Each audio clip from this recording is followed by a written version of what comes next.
Okay, 1964, I want you to stand right there, please. Okay.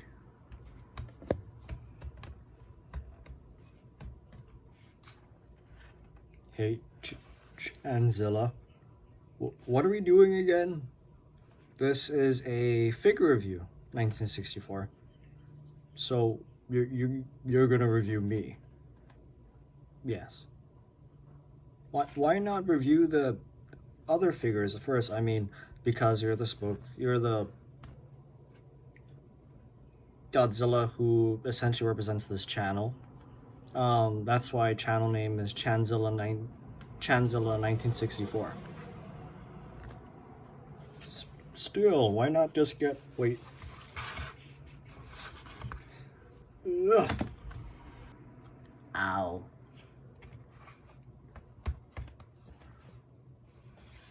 Why not review that guy? Because I am going to review him later, but not now. So let's just get him out of here.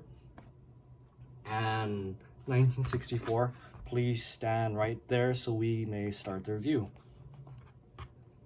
Oh, fine.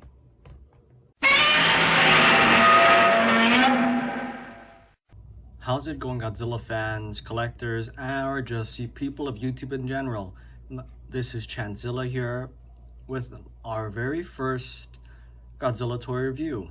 And who better to start off our channel and our toy review series than our spokes Godzilla, Godzilla 1964.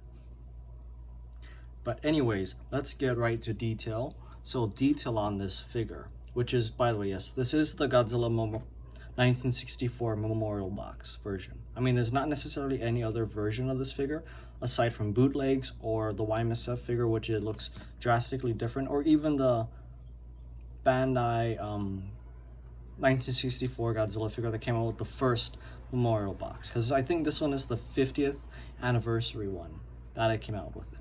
But besides all the history behind the different 1964 figures, the detail on this guy is superb, amazing.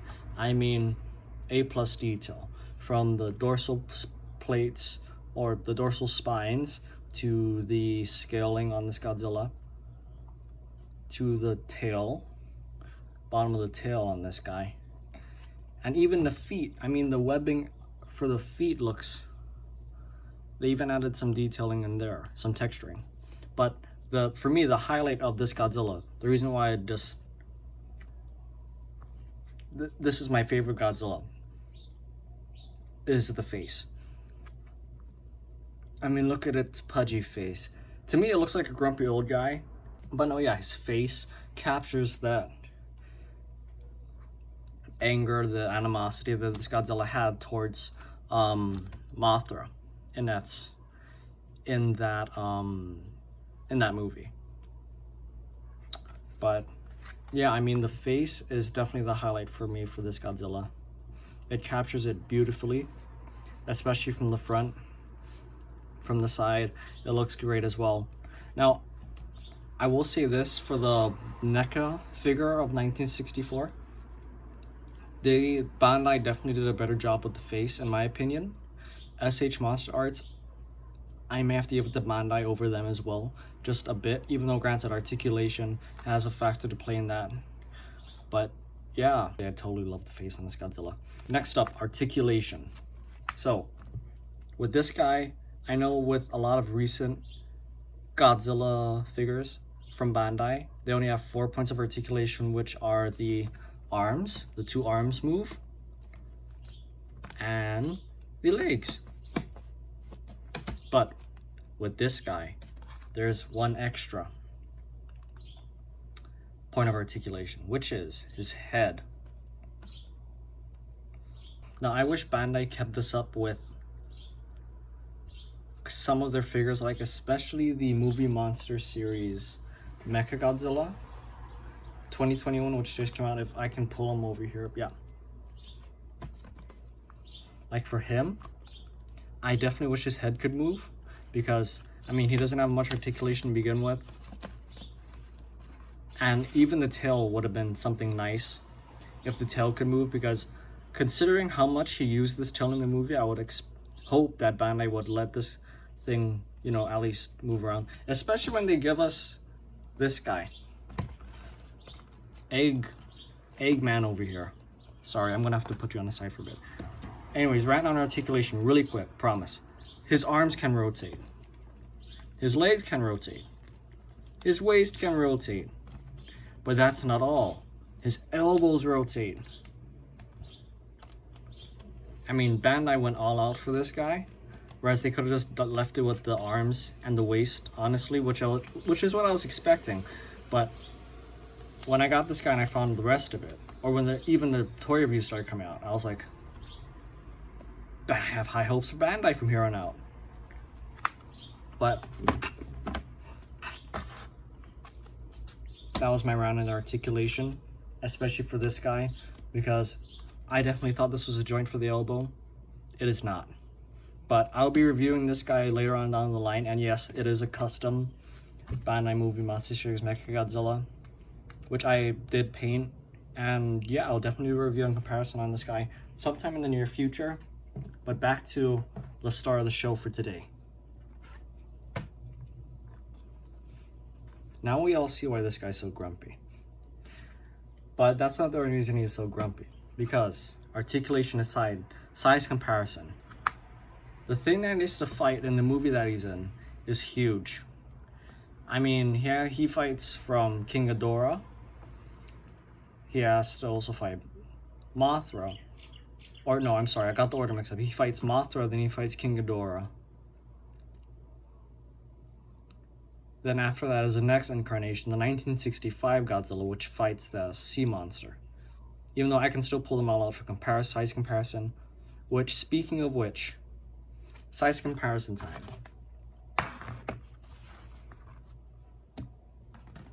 First up, we have the two Mothra larvas. They are both the same figure, essentially, just, you know, repainted. So this one has the red eyes repaint, this one has the blue eyes repaint. But size comparison on these guys with Godzilla 1964, I'd say it looks pretty dang good. Because back when I was younger, because I'm like, well, I'm not going to disclose my age, but I'm in the early 20s. But back when I was younger, I thought the Mothras were like small compared to Godzilla. But come to find out that this is actually the right size for them, because if we do the whole tail scene too,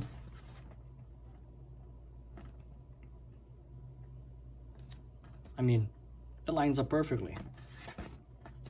In my opinion, this Godzilla figure sizes up nicely with the 1991 releases for the 1990 for the Destroy All Monsters, Mothra larvas. Next up, we have the Marusen Mothra 1961 figure. Now, this is one of the rare figures out there because there's 3 different variants, 4 as far as I know. There's a black variant of this figure, there's a gold variant of this figure, there's the colored one, and then there is the glow-in-the-dark one. Now, I got the glow-in-the-dark one off of eBay for a hefty price, and I just repainted it with the white, the orange, and yeah, Mothra colors. But yeah, I repainted it, and then this is the figure that I got now, which, I mean, it's an awesome figure, and it scales up beautifully with this Godzilla because this Mothra was huge from its debut back in 1961 to the point where it died from, you know, got killed from this Godzilla in 1964. It was huge.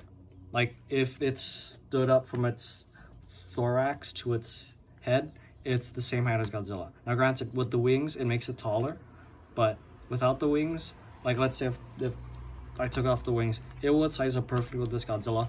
And here, further proof, the tail scene from Godzilla vs. Mothra. Perfect matchup. Now, here's a Mothra that you guys might definitely have, which is the smaller 2004 Mothra from either Tokyo SOS or Godzilla Final Wars. Now, for me, movie accuracy, this Mothra doesn't size up very well with him. She's far too small. But if for just play value in general, I think this Mothra sizes up perfectly because it's Mothra. She's not exactly the biggest, baddest bug out there, because there's also Batra and Megaguirus, and I mean she's definitely the toughest and one of the strongest monsters out there. But for me, her size didn't really matter because she was just, you know, a badass.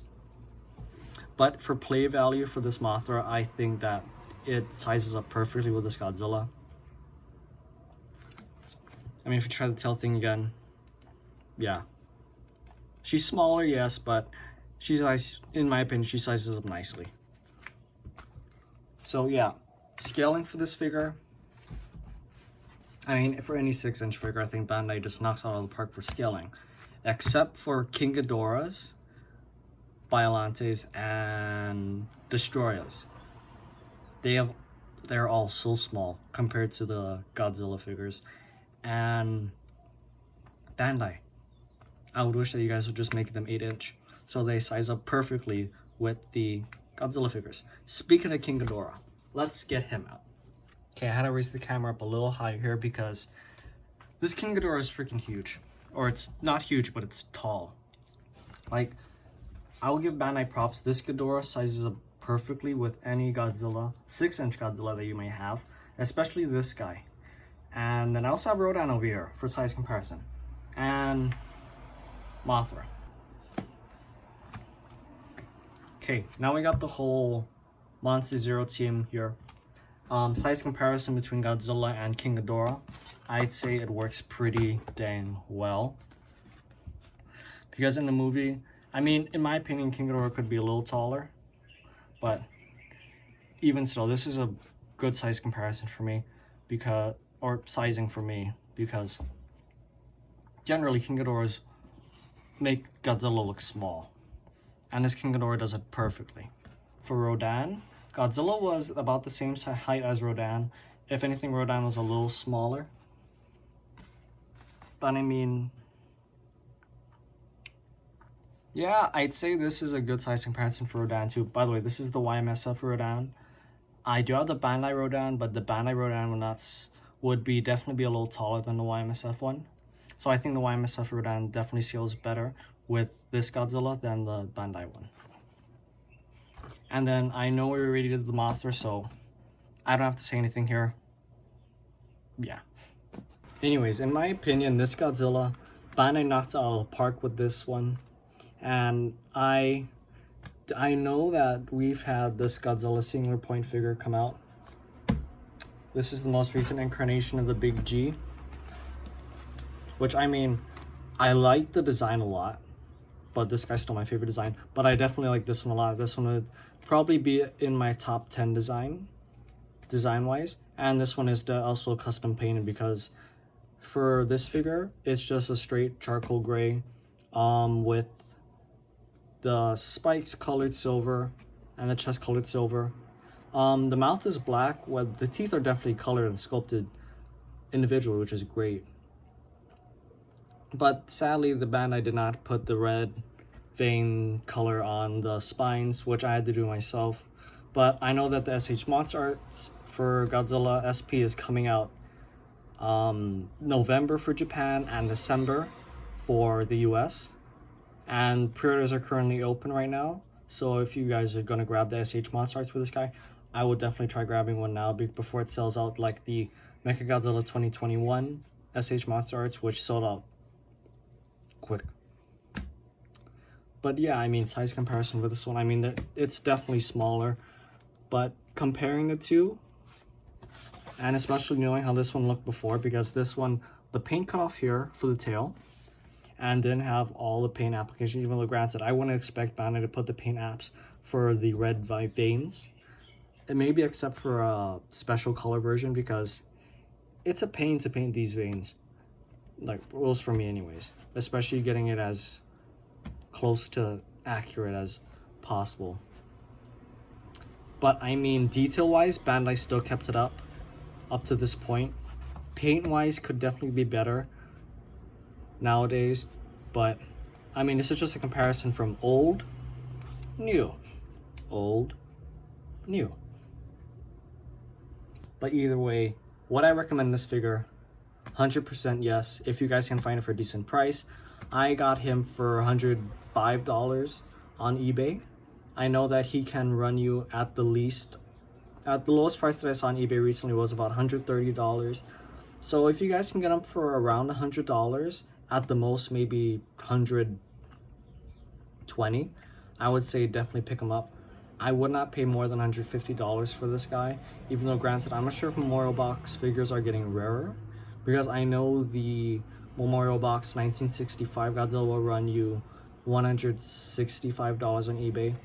So yeah, if you can find this guy for a good price, I would definitely recommend you picking him up. And that is all for today's Godzilla figure review. This is Chanzilla signing out.